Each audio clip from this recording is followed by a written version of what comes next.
Oke, kembali lagi dengan gua nih geng. Kali ini ada salah satu manusia yang patut kita ajungi jempol dengan tindakannya. Dahulunya dia mempunyai keluarga cemara, lalu kemudian hingga di suatu hari dia tertekan, tergeletuk hingga tergeletak. Tidak tahu harus melakukan apa karena situasinya saat itu rumah mereka kini telah menjadi sarang dari perampokan. Oke, tanpa banyak spoiler, langsung saja duduk dengan tegang dan inilah filmnya.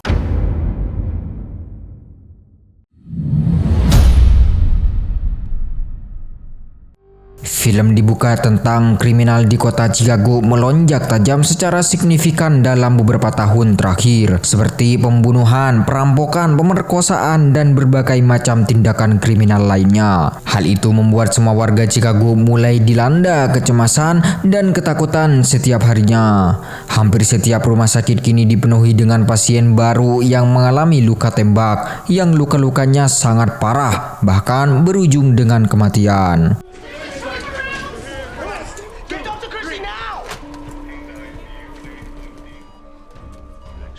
Kisah ini berfokus kepada seorang dokter bernama Paul. Tindak kriminal di Chicago membuat hampir setiap hari menangani korban dari kejahatan brutal yang terjadi setiap hari dan juga setiap waktu, bahkan setiap detik. Saking banyaknya, Paul menangani pasien-pasien yang begitu banyak hingga tak jarang membuat nyawa beberapa pasien tak dapat lagi diselamatkan.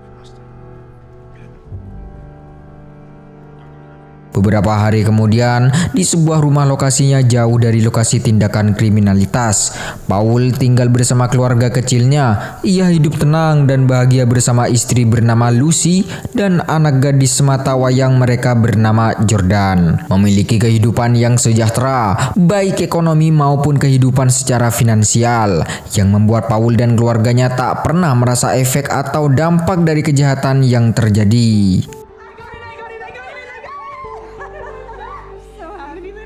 Suatu hari, saat ia dan keluarganya mengunjungi sebuah restoran, terlihat seorang tukang parkir membantu memarkirkan mobilnya. Namun tanpa ia sadari, Valen tersebut secara diam-diam memotret alamat rumah Paul yang berada di layar GPS mobilnya. Hal itu adalah awal dari mimpi buruk yang mengerikan dalam hidup Paul. Sampai suatu malam, Paul yang sedang sibuk bekerja lembur di rumah sakit tempatnya bekerja. Istri dan anak gadisnya baru saja pulang saat mobil mereka terparkir jauh dari halaman rumah. Dalam rumah, Lucy yang sedang berada di dapur tiba-tiba dibuat kaget ketika melihat jendela dan pintu sudah dalam keadaan terbuka. Saat itu juga ia mulai merasa kalau ada sesuatu yang tak beres. Berpikir negatif mulai menyerang dan membuat Lucy beranjak mencari tahu. Lucy segera turun dari kamarnya. Tak berselang lama kemudian, ia melihat jejak kaki di lantai. Lucy pun semakin yakin kalau ada seseorang yang masuk ke dalam rumah mereka. Benar saja, Jordan yang masih berada di dalam kamar langsung dibungkam dan sebuah pistol ditodongkan tepat di kepalanya. Ternyata ada 3 orang perampok bertopeng yang sudah berhasil masuk ke dalam rumah mereka. Seorang pria menyuruh 2 pria lain untuk mengikat Jordan dan memperingatkannya untuk tidak berbuat macam-macam. Sementara dia sendiri akan ikut bersama Lucy untuk membuka berangkas dan menggasak semua harta benda yang ada.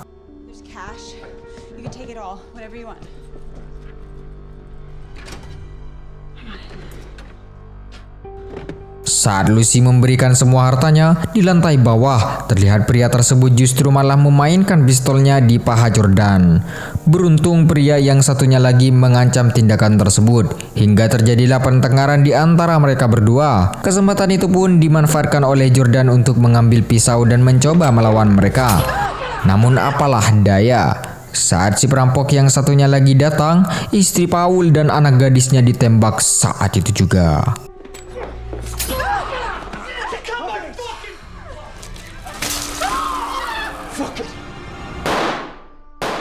Paul yang mengetahui hal itu pun harus merelakan sang istri tercintai pergi untuk selama-lamanya. Sementara anak gadis semata wayang sendiri menderita koma. Tidak ada yang dapat ia lakukan selain dengan berat hati mengantar kepergian sang istri ke tempat peristirahatan yang terakhir. Saat mengantar sang mertua pulang, ia melihat beberapa orang asing yang tengah masuk ke perkebunan. Mertua mengambil senapan dan menembak mereka untuk menakuti. Sang mertua pun mengatakan pada Paul agar tidak bergantung kepada polisi, karena polisi selalu datang ketika tindak kriminal itu sudah terjadi. Jika seorang pria melindungi keluarganya, maka dia harus melakukannya sendiri, apapun resikonya, kata dia. To protect what's his, has to do it for himself. Beberapa hari setelah kejadian tersebut, akhirnya Paul memutuskan untuk mencari dan membeli sebuah senjata demi melindungi dirinya sendiri.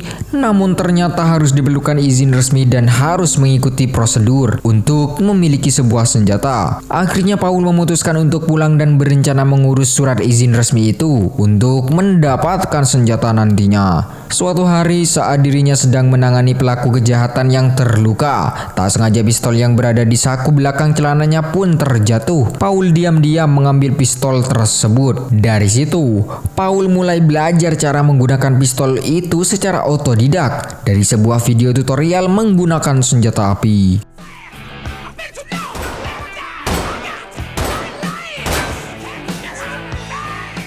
Saat melihat kondisi anak gadisnya semakin menurun, Paul memutuskan untuk pergi keluar dan masuk ke wilayah yang rawan kejahatan. Hingga tiba ia di sebuah jalan sepi. Di sana, secara kebetulan ia melihat pasangan yang tengah dirampok. Sontak Paul meneriakinya hingga akhirnya mendapatkan perhatian dari penjahat tersebut.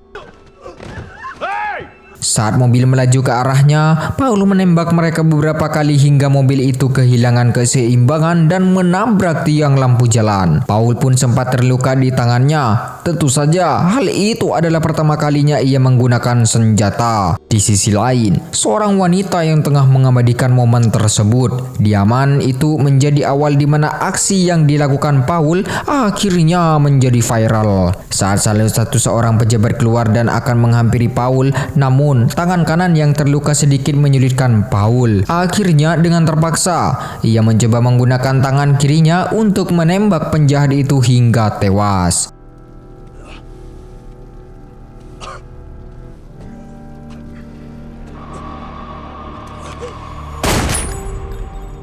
Paul pun seakan merasakan sebuah sensasi yang sangat memuaskan adrenalinnya. Tanpa pikir panjang, ia menghampiri penjahat yang satunya lagi dan melakukan hal yang sama, di mana akhirnya Paul bisa melenyapkan sebagian sampah masyarakat yang masih berkeliaran di muka bumi. Setelah itu, sang korban pun bersaksi bahwa orang tersebut tiba-tiba datang, layaknya superhero yang dikirim untuk menyelamatkan manusia dari kejahatan yang melanda dunia. Ia menurunkan bahwa sang superhero memakai jaket hoodie yang menyelamatkan setiap nyawa dari pelaku kejahatan. Berita tersebut pun dengan cepat menyebar dan menjadi viral di media sosial.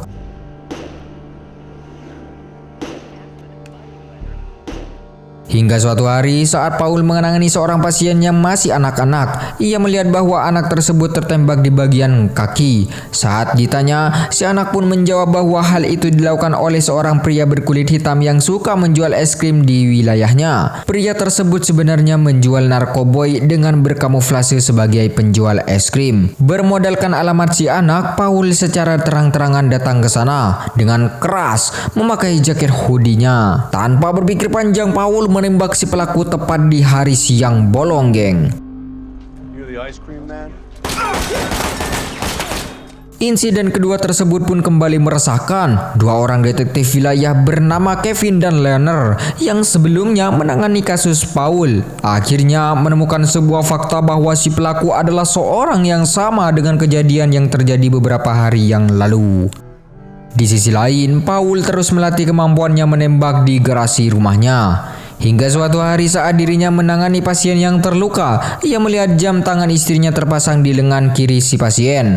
Pada akhirnya ia menyadari bahwa orang itu adalah salah satu pelaku pembunuhan istrinya. Setelah pelaku tersebut ditanyakan mati, Paul dengan cepat mencari ponsel si pelaku dengan mencoba mendapatkan informasi tentang di mana dia bisa menemukan pelaku lainnya.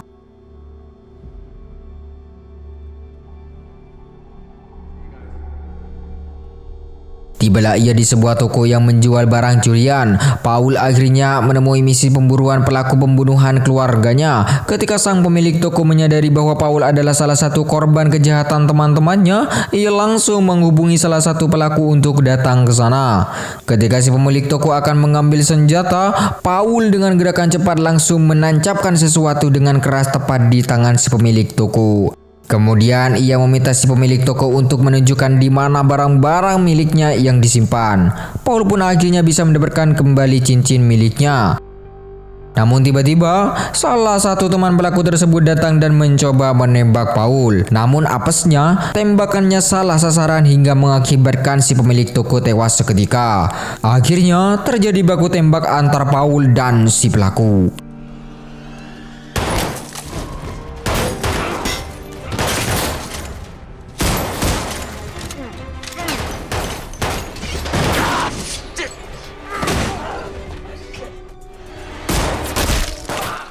Dengan cepat Paul mengambil porsennya untuk mencari pelaku lainnya. Saat Paul lengah, si pelaku berhasil menendangkannya hingga terselungkur ke sudut ruangan, membuat bola bowling di atas rak menggelinding. Ketika si pelaku akan menembak Paul, ia justru tewas karena tertimpa bola bowling yang menggelinding tepat menghantam kepalanya.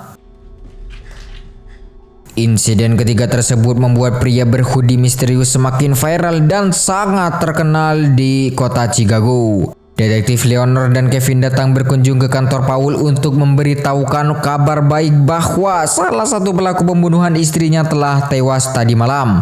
Paul mencoba berpura-pura kaget dan berterima kasih mendengar hal itu, padahal mereka tidak tahu bahwa semua itu dilakukan oleh Paul.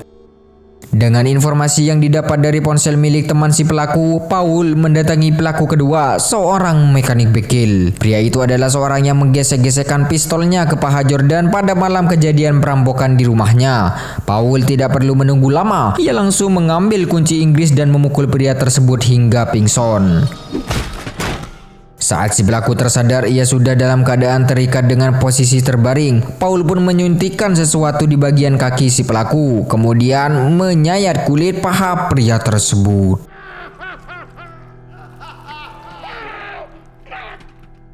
Sebagai seorang dokter, tentu Paul dengan mudah mengetahui titik saraf mana yang akan membuat si pelaku merasakan kesakitan luar biasa. Hal itu ia lakukan untuk memaksa si pelaku untuk mengatakan identitas pelaku ketiga yang terlibat dalam kejadian tersebut. Setelah selesai, Paul pun meninggalkan si pelaku yang akhirnya tewas.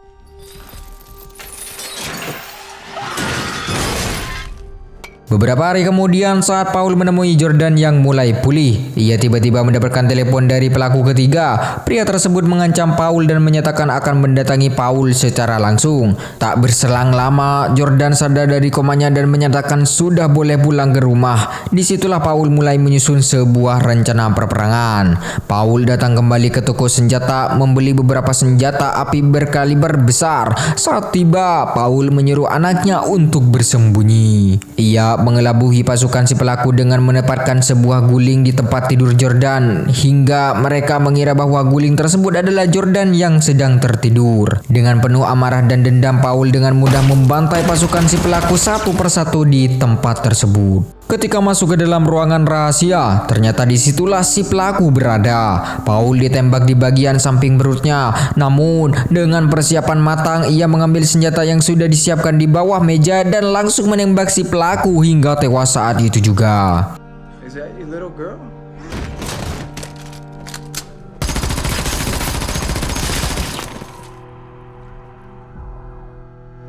Sementara itu, detektif Leonard dan Kevin tidak dapat menemukan bukti atas pembunuhan yang dilakukan oleh Paul. Akhirnya, mereka menganggap kejadian tersebut sebagai bentuk pembelaan diri yang dilakukan oleh Paul. Dan film pun selesai, geng. Terima kasih telah menonton sampai akhir. Jangan lupa support terus channel ini.